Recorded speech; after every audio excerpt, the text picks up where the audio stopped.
You won't believe how a small gift from my neighbor on a rainy Tuesday sparked a warm friendship that turned my lonely days into something full of light and laughter. I'm Linda, and this is the cozy tale of how unexpected kindness from down the street changed my quiet life for the better. Don't forget to like the video, share your thoughts in the comments, and subscribe to stay updated with our latest stories. It was a Tuesday morning, the kind of day that starts with grey skies and a quiet drizzle, the kind of weather that makes you want to stay in bed with a cup of tea and a good book. I was 52, living alone in a cozy little house on Maplewood Lane, a street where everyone knew each other, but no one really knew each other. If that makes sense, we waved, exchanged pleasantries, and occasionally borrowed a cup of sugar. But that was about it. Life was predictable, comfortable, and if I'm being honest, a little lonely. That morning I was sitting at my kitchen table, staring out the window at the rain-soaked garden my hydrangeas were blooming, their blue petals heavy with water, and the oak tree in the backyard swayed gently in the breeze. I was lost in thought, sipping my chamomile tea, when I heard a knock at the door. Now, I wasn't expecting anyone. My son David was busy with his own life in the city, and my friends were all tied up with their families or work. I hesitated for a moment, then set my cup down and walked to the door. When I opened it, I was surprised to see my neighbor Mr. Thompson standing there. He was a tall man in his late 60s with silver hair and kind eyes. He lived 2 doors down, and we'd exchanged a few words here and there over the years, but nothing more than that. He was holding a small wrapped package in his hands, and he looked a little nervous, which was unusual for him. "Good morning, Linda," he said, his voice warm but hesitant. "I hope I'm not disturbing you." "Not at all," I replied, smiling. "What can I do for you, Mr. Thompson?" "Please, call me Henry," he said, returning the smile. I noticed you've been working in your garden a lot lately. You've got quite the green thumb." I chuckled. "Well, it keeps me busy. I find it relaxing." He nodded, then held out the package. "I saw this at the farmer's market over the weekend, and I thought of you. It's nothing much, just a little something to brighten your day." I was taken aback. No one had given me a gift like this in years. I took the package, feeling the weight of it in my hands. "Thank you, Henry. That's very kind of you." He shuffled his feet, looking almost shy. "Well, I'll let you get back to your morning. Have a good day, Linda." "You too," I said, watching as he turned and walked back down the path to the sidewalk. I closed the door and unwrapped the package. Inside was a beautiful ceramic planter, painted with delicate flowers and vines. It was the kind of thing I would have picked out for myself. I ran my fingers over the smooth surface, feeling a strange mix of emotions: gratitude, curiosity, and something else I couldn't quite put my finger on. Later that afternoon, I decided to plant a small fern in the planter and place it on my porch. As I worked, I found myself glancing down the street toward Henry's house. I realized I didn't know much about him other than that he was a widower and had lived on Maplewood Lane for as long as I had. The next day, I baked a batch of oatmeal cookies, my grandmother's recipe, and walked down to Henry's house. When he answered the door, he looked surprised but pleased. "I wanted to thank you for the planter," I said, holding out the plate of cookies. "It was such a thoughtful gift." He smiled, his eyes crinkling at the corners. "You didn't have to do that, but I appreciate it. Would you like to come in for a cup of coffee?" I hesitated for a moment, then nodded. "I'd like that." His house was warm and inviting, with bookshelves lining the walls and a fireplace in the living room. We sat at his kitchen table, sipping coffee, and talking about everything from gardening to travel to our favorite books. I was surprised by how easy it was to talk to him, how comfortable I felt in his presence. As I walked home that evening, I realized how much I had missed this kind of connection. It wasn't just the gift or the cookies. It was the way Henry had taken the time to notice me, to see me as more than just the woman who lived 2 doors down. That night, as I lay in bed, I thought about the unexpected kindness of my neighbor and how it had touched me in a way I hadn't expected. It was a small gesture, but it had opened a door to something new, something I hadn't realized I was missing. The days that followed Henry's unexpected gift felt different somehow, like the world had shifted just a little, revealing colors I hadn't noticed before. The rain cleared and the sun came out, casting a golden glow over Maplewood Lane. My garden seemed to respond to the change, the flowers blooming brighter, the leaves greener, or maybe it was just me seeing everything through a new lens. I found myself thinking about Henry more often. Our conversation over coffee had been so easy, so natural. It wasn't just the topics we discussed. It was the way he listened, really listened, as if every word I said mattered. I hadn't realized how much I'd missed that kind of connection until it was right there in front of me. A few days later, I was out in the garden, pruning the roses, when I heard footsteps on the sidewalk. I looked up and saw Henry walking toward me, his hands in his pockets and a smile on his face. "Good morning, Linda," he said, stopping at the edge of my yard. "Those roses are stunning. You've got quite the talent." I wiped my hands on my apron and smiled back. "Thank you, Henry. They're my pride and joy. Would you like to come in for a closer look?" He nodded, and I led him through the gate, pointing out the different varieties, the deep reds, the soft pinks, the creamy whites. He listened intently, asking questions and admiring the blooms. "You know," he said after a while, "I've always wanted to have a garden like this, but I've never had the patience for it." "I admire your dedication." "It's not as hard as it looks," I replied. "It just takes time and a little love." He chuckled. "Well, maybe you could teach me a thing or two." I hesitated for a moment, then said, "I'd be happy to." "Why don't you come by tomorrow morning and we can get started?" His eyes lit up. "I'd like that. Thank you, Linda." The next morning, Henry arrived right on time, wearing a pair of old jeans and a flannel shirt. I handed him a pair of gardening gloves and showed him how to prepare the soil for planting. We worked side by side, talking and laughing as we dug and planted and watered. It was surprisingly fun, and I found myself enjoying his company more than I had expected. As the days turned into weeks, our gardening sessions became a regular thing. We'd meet in the mornings, sometimes at my house, sometimes at his, and work on whatever needed to be done. It wasn't just about the plants, though. It was about the conversations, the shared moments, the growing connection between us. One afternoon, after we'd finished planting a row of tulips in his backyard, Henry suggested we take a break and sit on the porch. He brought out a pitcher of iced tea, and we sat in the shade, sipping our drinks and watching the birds flit around. "The yard, you know," Henry said after a while. "I've lived on this street for over 20 years and I've never really gotten to know my neighbors. I guess I've always been a bit of a loner." I nodded, understanding exactly what he meant. "I know what you mean. It's easy to get caught up in your own little world and forget there are people right next door." He looked at me, his expression thoughtful. "I'm glad you moved in, Linda. You've made this place feel like home again." His words touched me deeply, and I felt a lump form in my throat. "Thank you, Henry. That means a lot." We sat in silence for a while, the kind of comfortable silence that doesn't need to be filled with words. The sun was warm on my face, breeze gentle, and for the first time in a long time, I felt truly at peace. As the weeks went by, Henry and I grew closer. We started sharing more than just gardening tips.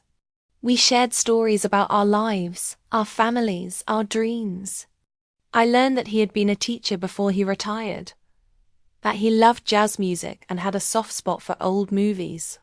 He told me about his late wife, Margaret, and how much he missed her. "She was the love of my life," he said one evening, as we sat on my porch watching the sunset. I looked at him, my heart aching for the pain in his voice. "I understand. It's hard to lose someone you love." He nodded, his eyes distant. "But I think she'd be happy to see me like this, spending time with someone who makes me smile." His words stayed with me long after he'd gone home. That night, as I lay in bed staring at the ceiling, I thought about Henry and the unexpected friendship we'd built. It wasn't something I had planned or expected, but it had become an important part of my life. And as I drifted off to sleep, I couldn't help but wonder where this journey would take us next. Life has a way of testing us, doesn't it? Just when you think you've found your footing, something comes along to shake things up. For Henry and me, that something was a storm, a big one. It was late September, and the weather had been unusually warm for that time of year. The leaves on the trees were just starting to turn, painting the neighborhood in shades of gold and red. Henry and I had been spending more and more time together, not just gardening, but also sharing meals, watching movies, and even taking a few-day trips to nearby towns. It felt like we were building something special, something real. But then the storm rolled in. It started as a distant rumble of thunder, a dark line of clouds on the horizon. By evening, the wind had picked up, and the rain was coming down in sheets.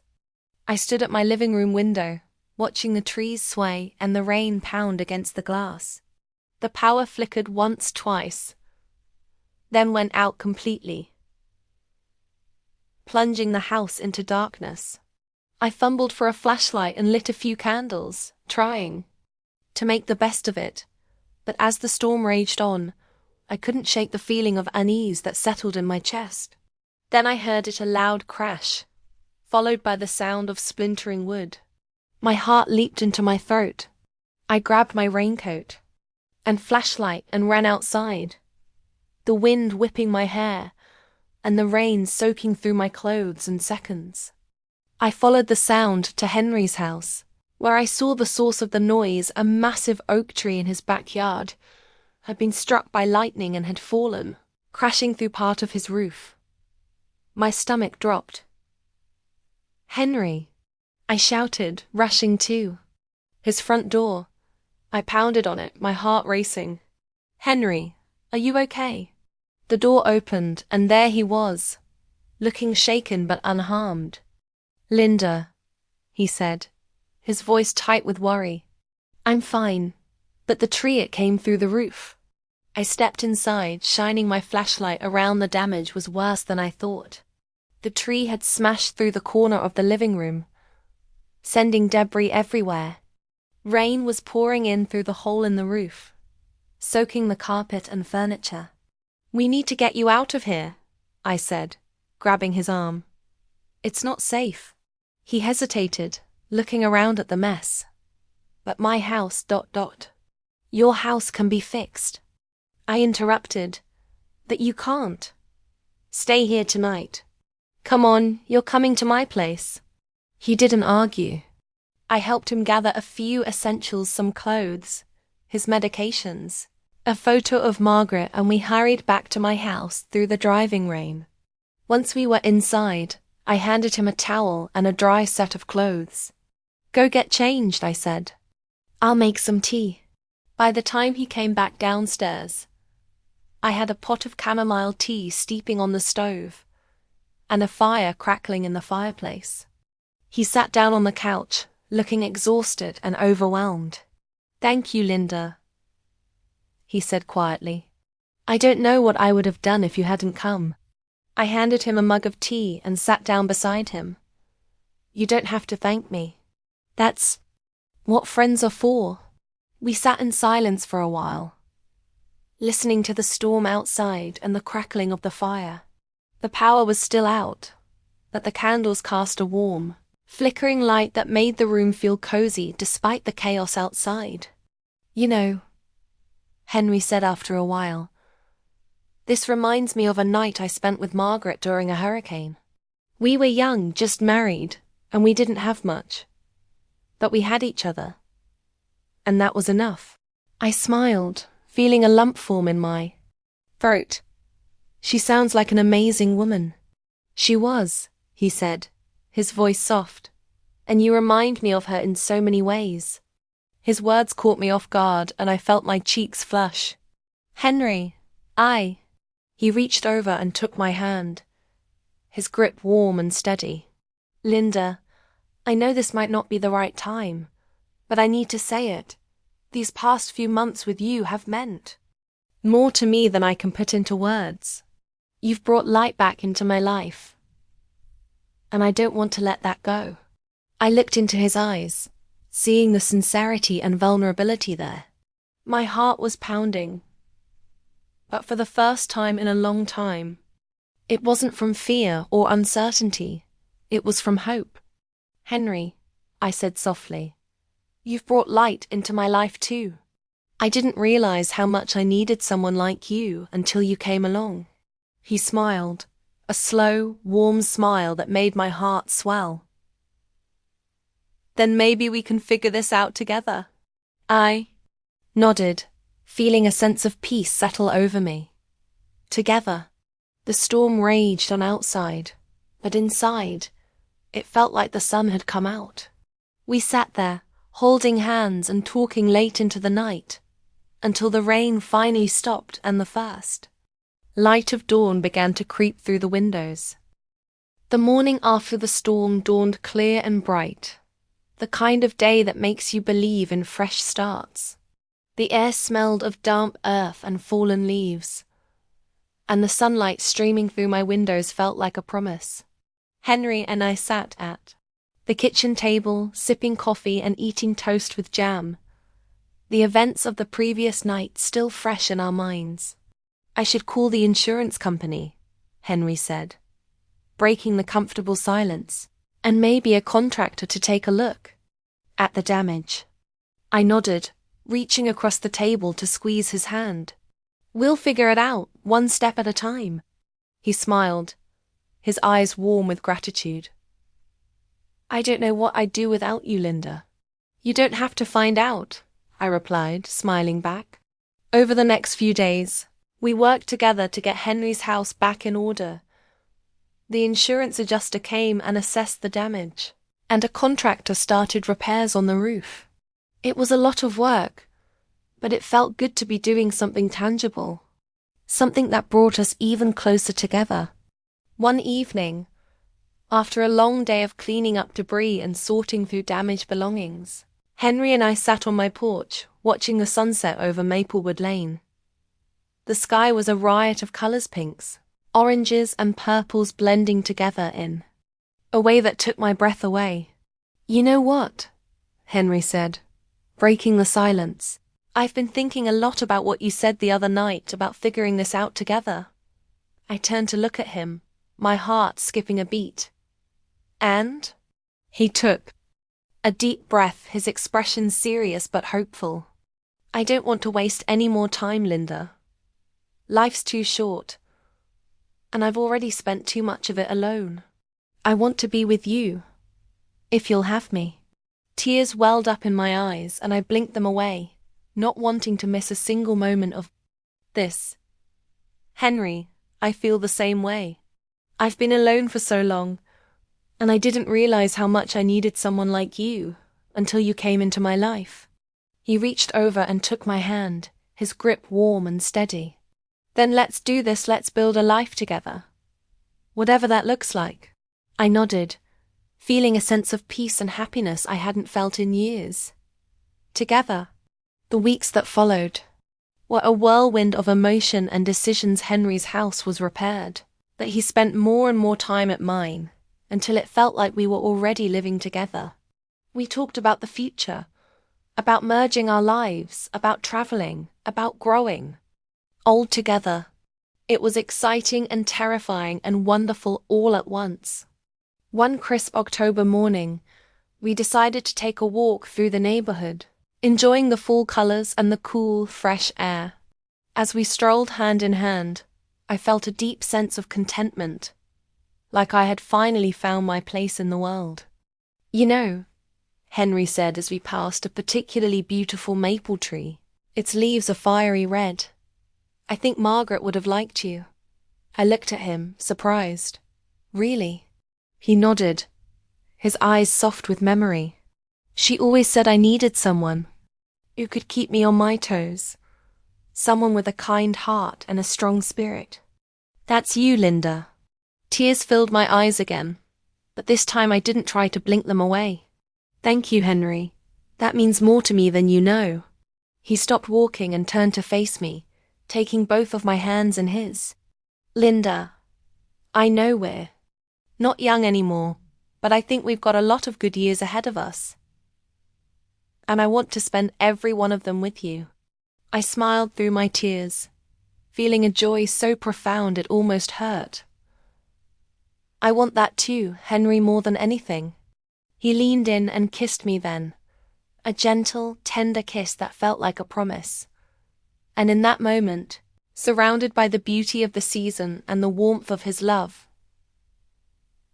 I knew that this was just the beginning of something beautiful. As we continued our walk, the sun shining down on us and the leaves crunching beneath our feet, I felt a deep sense of gratitude for Henry, for the life we were building together, and for the unexpected kindness that had brought us to this moment. Life had thrown us a few curveballs, but we had weathered the storm and come out stronger on the other side. And as I looked ahead to the future, I knew that whatever challenges lay ahead, we would face them together. Because sometimes the most beautiful things in life come when you least expect them.